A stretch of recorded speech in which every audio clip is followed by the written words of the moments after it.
A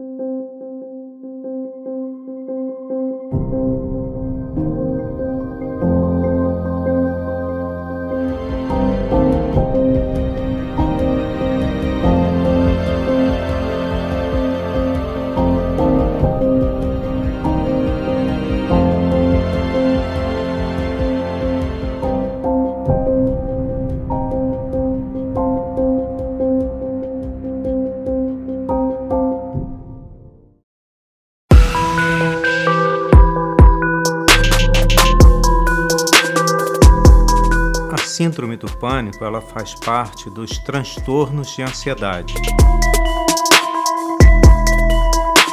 Existem diferentes transtornos de ansiedade. Existe um transtorno de ansiedade aguda, onde a pessoa passa mal de ansiedade de repente. Esse é chamado síndrome do pânico ou transtorno do pânico. A pessoa está bem, está em um determinado lugar, um cinema, dormindo, em casa, no ônibus, no metrô, de repente tem um ataque de pânico, passa mal, começa a ter palpitação, falta de ar, tremor, onda de frio, de calor, vários sintomas físicos e principalmente 2 sintomas psíquicos, cognitivos, a sensação de morte iminente, a pessoa acha que vai morrer, ou a sensação de perder o controle, acha que vai perder o controle de si, de ficar louco, alguma coisa nesse sentido. A primeira coisa que a gente precisa pensar é que a ansiedade não é algo recente. Às vezes nós temos a ideia de que a ansiedade é da nossa sociedade moderna, e não é. A primeira pessoa que descreveu a ansiedade foi o Hipócrates, que é o pai da medicina, 2.400 anos atrás. Então, o que o Hipócrates descreveu? Ele descreveu uma sensação que a pessoa tinha de morte iminente, de sentir-se mal, saía correndo dos seus lugares, e que ele deu o nome de pânico. Foi a primeira vez que alguém descreveu um quadro assim, de origem mental, em que não tinha nada de orgânico acontecendo. Então o nome pânico, ele também não é recente, ele remonta a isto, ao deus Pan. O Hipócrates dizia assim: a pessoa encontrou o deus Pan e entrou em pânico. E Pan era um ser horrível, meio homem, meio animal. Ele tinha sido condenado a visitar as florestas, a habitar suas florestas, e ele era o prenunciador da morte. Então ele dizia assim: a pessoa passou tão mal, ela viu o deus Pan. Deus Pan disse a ela que estaria morrendo. E essa era a sensação da morte iminente. Daí veio o pânico, e aí os quadros da ansiedade que foram descritos a partir daí. Então, não é novo, não é recente, não é uma coisa da modernidade. No consultório hoje, o que mais a gente tem é a síndrome do pânico e a depressão, conforme eu falei.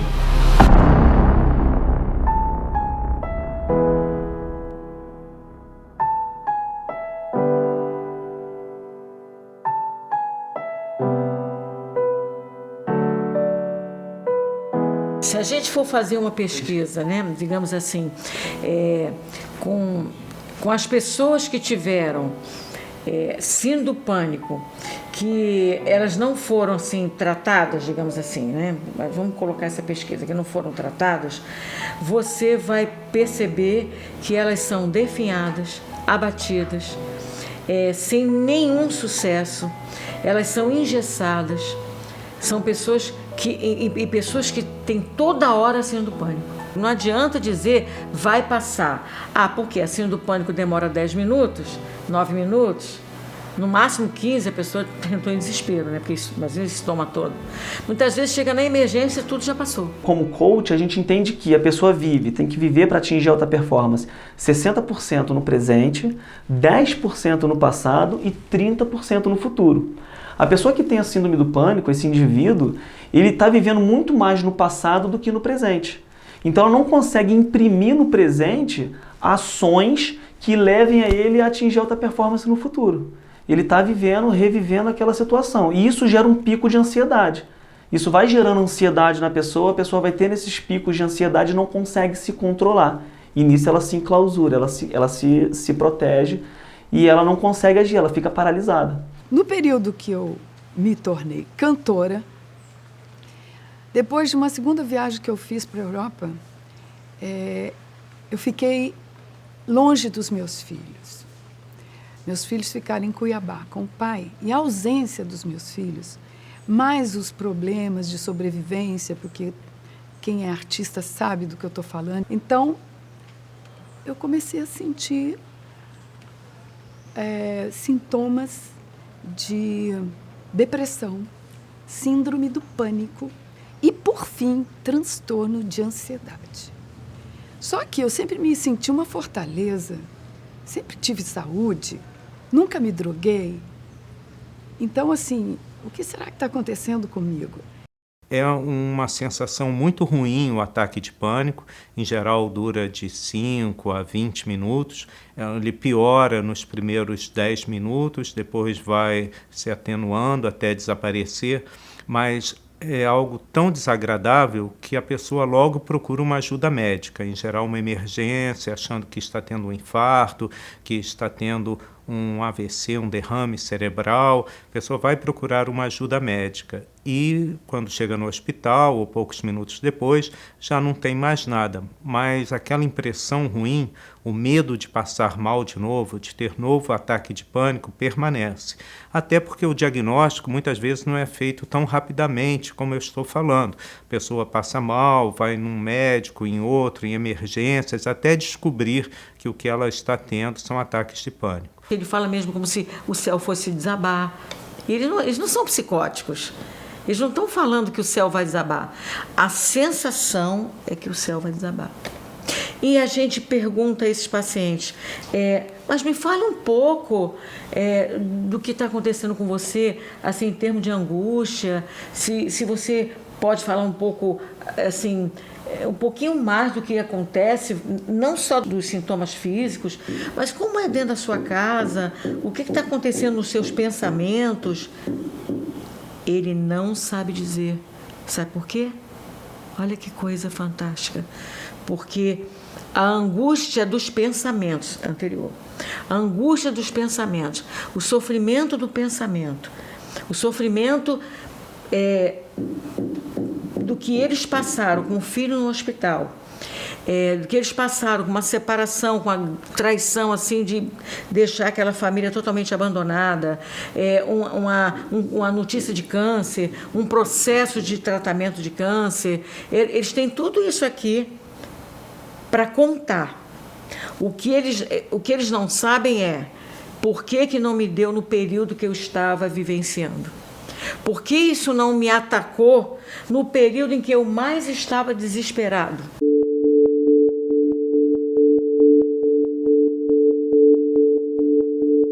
Eram ondas de ataques, assim. Vinha como se fosse uma onda, devagarinho, de repente era aquela onda enorme em cima de você.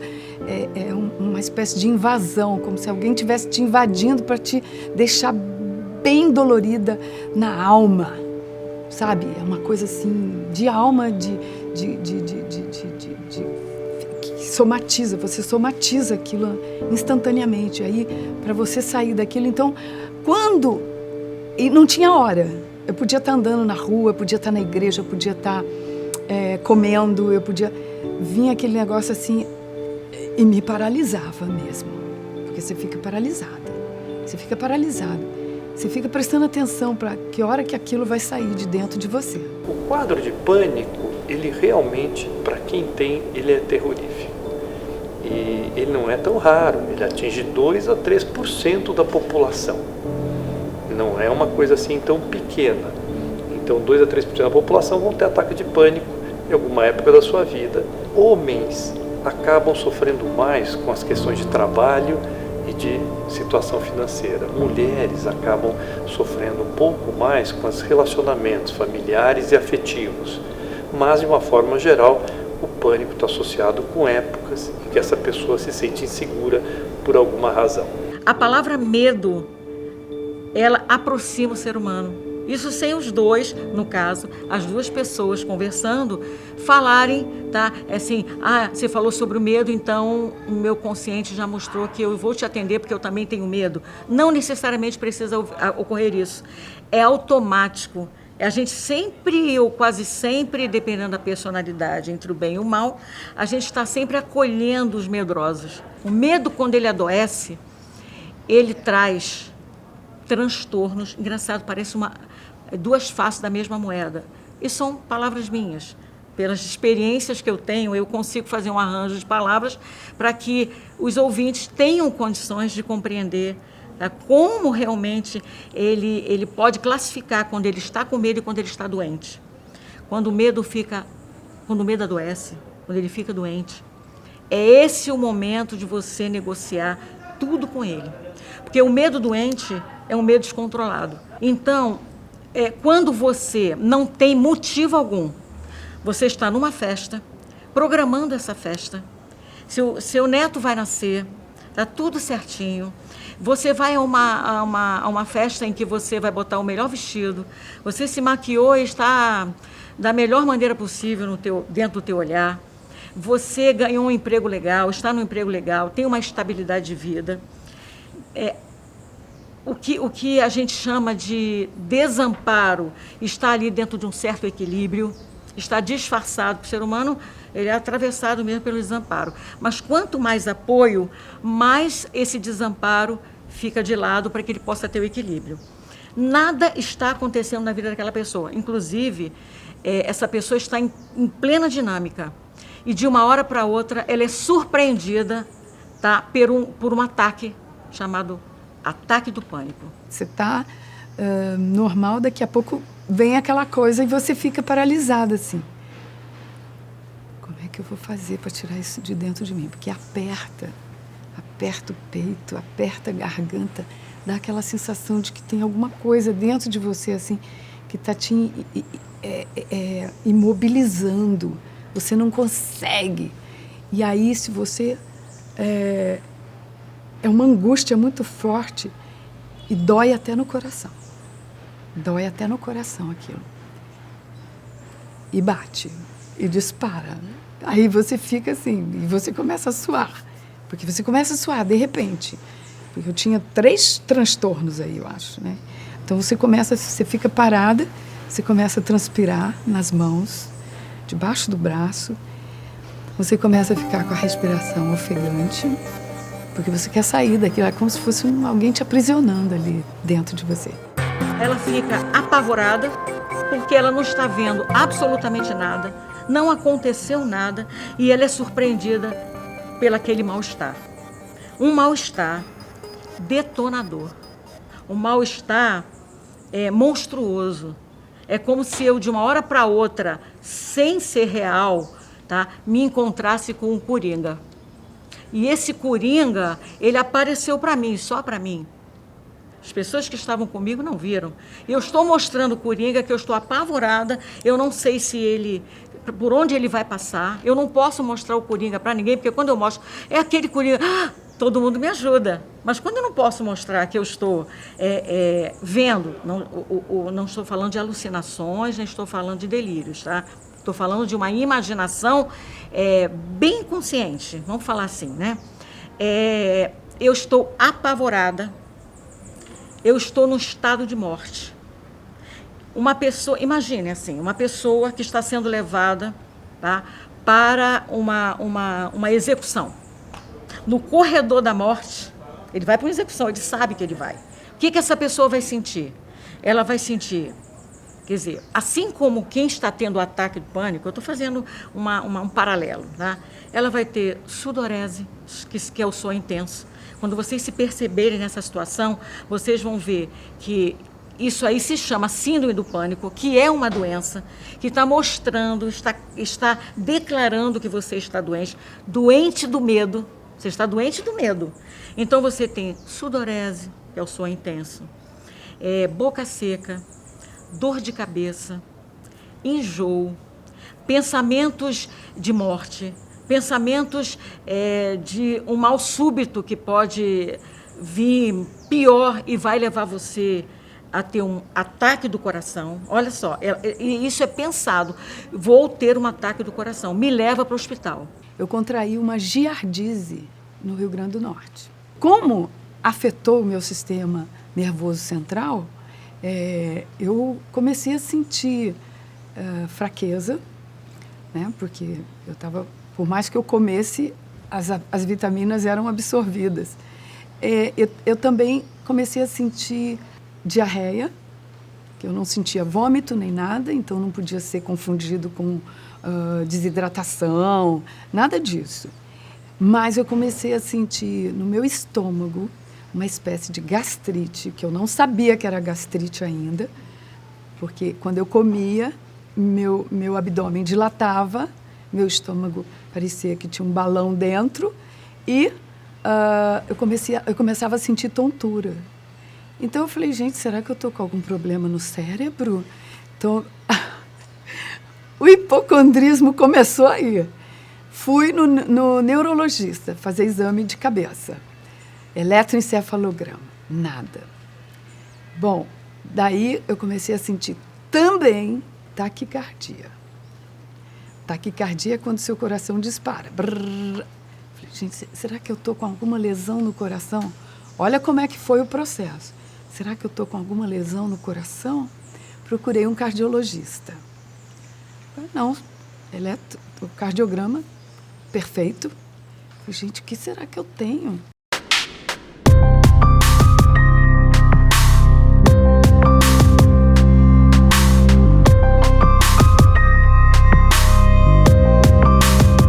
Estas doenças causaram o problema psicoemocional. E eu somatizei e fui somatizando cada vez mais. Eu não queria sair de dentro do hospital. Eu tinha medo de não ter assistência fora do hospital e eu morava sozinha. E aí eu ficava com medo de ir para casa e ter algum treco lá e morrer. Porque eu não queria morrer, entendeu? Eu não queria morrer. Então me apareceu primeiramente a depressão, junto depois com a síndrome do pânico, o transtorno de ansiedade, e aí foi acumulando isso. No caso do pânico, o medo está dentro da pessoa, é o medo de passar mal de repente, o medo de ter um infarto, de ter uma doença grave, o medo de não ter socorro. Então, a fobia do pânico é uma fobia inteiramente diferente das demais fobias. Agora, um ataque de pânico, ele não é específico do transtorno de pânico. Como eu falei, uma pessoa com fobia social pode ter um ataque de pânico se de repente for exposta a uma situação social. Ou alguém com uma fobia de sangue pode ter um ataque de pânico ao ser exposto a um sangue. Mas aquele ataque de pânico desaparece e acaba se a exposição terminar. No pânico, não. Os ataques de pânico são espontâneos e recorrentes. Eles vêm do nada e a pessoa irá passar mal de novo e de novo e de novo. E isso faz com que ela venha desenvolver toda uma fobia em relação a quando eu vou passar mal de novo. Porque é um ciclo de ataques que vem. Porque uma hora você está tranquila, aí de repente vem aquele ataque assim na sua cabeça, pesa muito e aquele peso vem para o peito, fecha tudo, você sente aquela angústia, você quer se libertar e não consegue, porque aquele sentimento, aquela sensação de aperto, de premonição, uma coisa assim estranha. Os ataques de pânico são recorrentes, então a pessoa vai voltar a passar mal de novo, ter outro ataque de pânico, e a pessoa começa a ficar preocupada quando vai passar mal de novo. Começa a desenvolver uma ansiedade antecipatória em relação a ter um novo ataque de pânico. E começa a associar o ataque de pânico que ela teve a situações do cotidiano. Eu passei mal no metrô, então não vou mais andar de metrô porque eu posso passar mal de novo. Ou a lugares de difícil saída.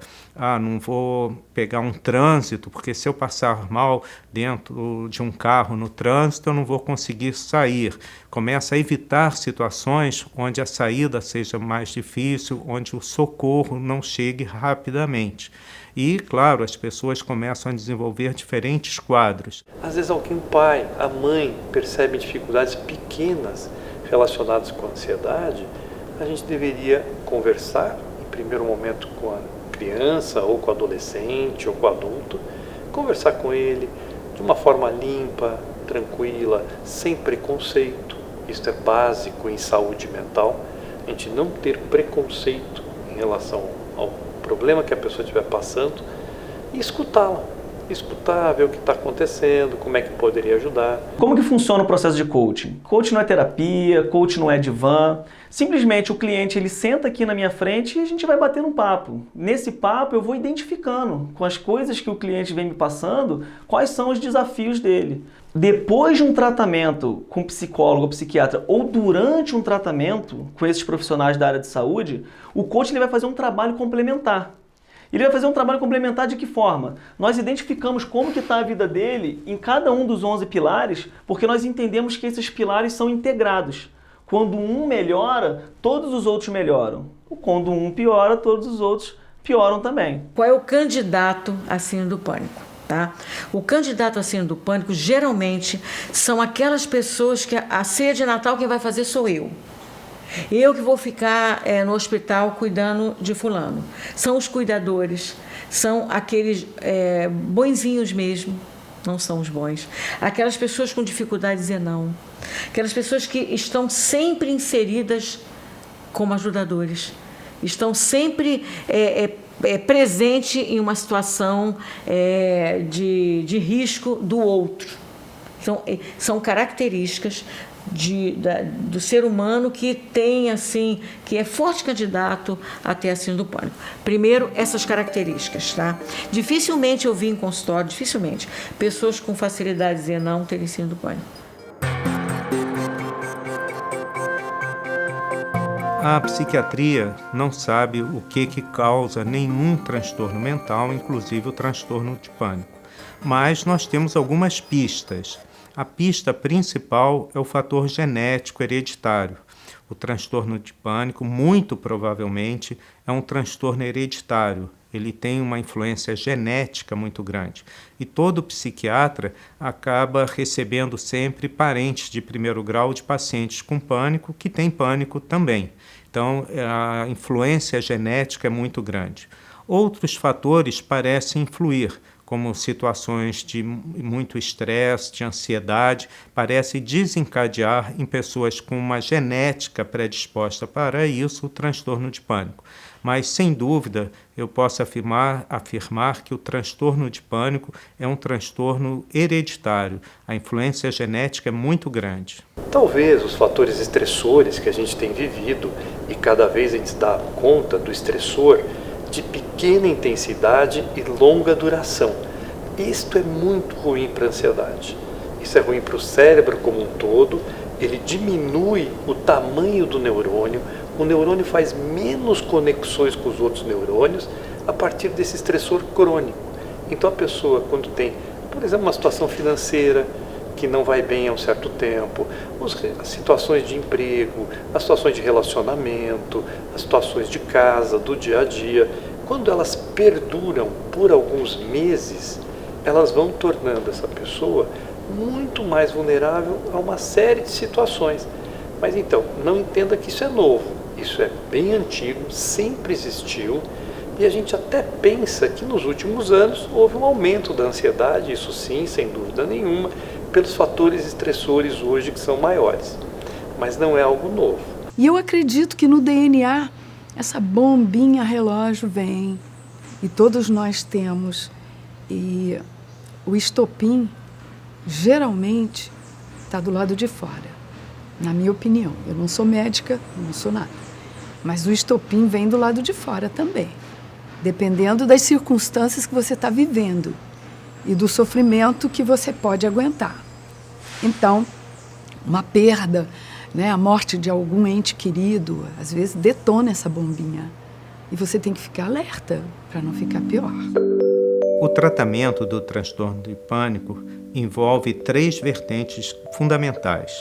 A psicoterapia, principalmente a psicoterapia cognitivo-comportamental, que são técnicas para ajudar a enfrentar as fobias, a controlar a respiração, a ter pensamentos diferentes do pensamento eu vou passar mal. A farmacoterapia, são medicamentos úteis para o transtorno de pânico que bloqueiam o transtorno de pânico, fazem com que a pessoa não passe mais mal. E a atividade física regular. A atividade física regular está comprovado que ela ajuda muito os pacientes com transtorno de pânico. Então, mesmo um paciente com transtorno de pânico leve ou grave, ele deve seguir o tratamento ideal, que envolve terapia, medicamentos e atividade física regular.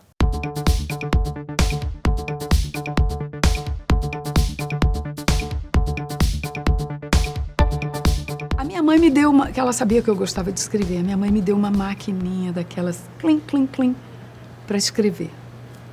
Gente, eu comecei a buscar os caminhos da minha recuperação escrevendo.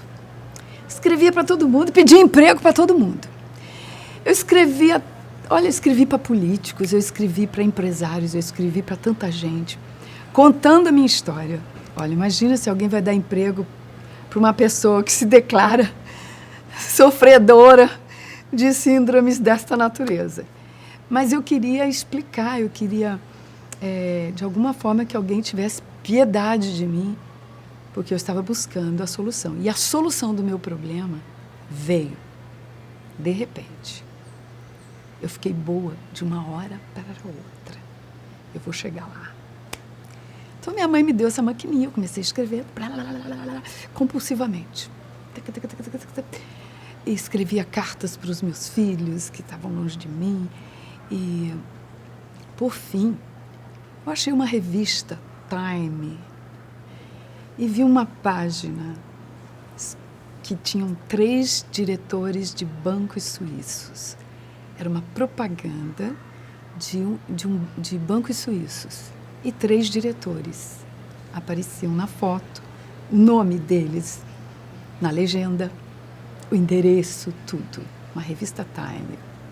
Bom, vou escrever, vou pedir ajuda. Então eu escrevi. Um mês depois, eu chego na agência dos Correios. Pego a correspondência da minha mãe e, de repente, me deparo com um envelope desse tamanho. Este tinha listinhas azul, vermelho e branco. Falei, peraí, esse envelope não é daqui do Brasil. Minha gente, não me considerem uma pessoa venal, por favor. Mas o que aconteceu naquele momento ali foi a minha cura, sim. Quando eu abri o envelope, que eu olhei dentro, eu não acreditava.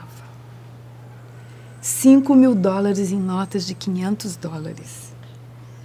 E um bilhete escrito: Marta Serrati, boa sorte. O objetivo é mostrar que a gente precisa chamar a atenção para essas pessoas sofredoras de que tem jeito. Essas pessoas que sofrem, elas podem ter uma melhor qualidade de vida. Que ninguém precisa virar um extraterrestre, tá? Um zumbi dentro de casa porque está morrendo de medo de ir para as ruas. Ela pode ir para as ruas e ela pode ter a certeza de que ela vai ser instruída para, se tiver qualquer coisa, aquilo ali está dentro do comum dela e que ela sabe muito bem como ela vai agir.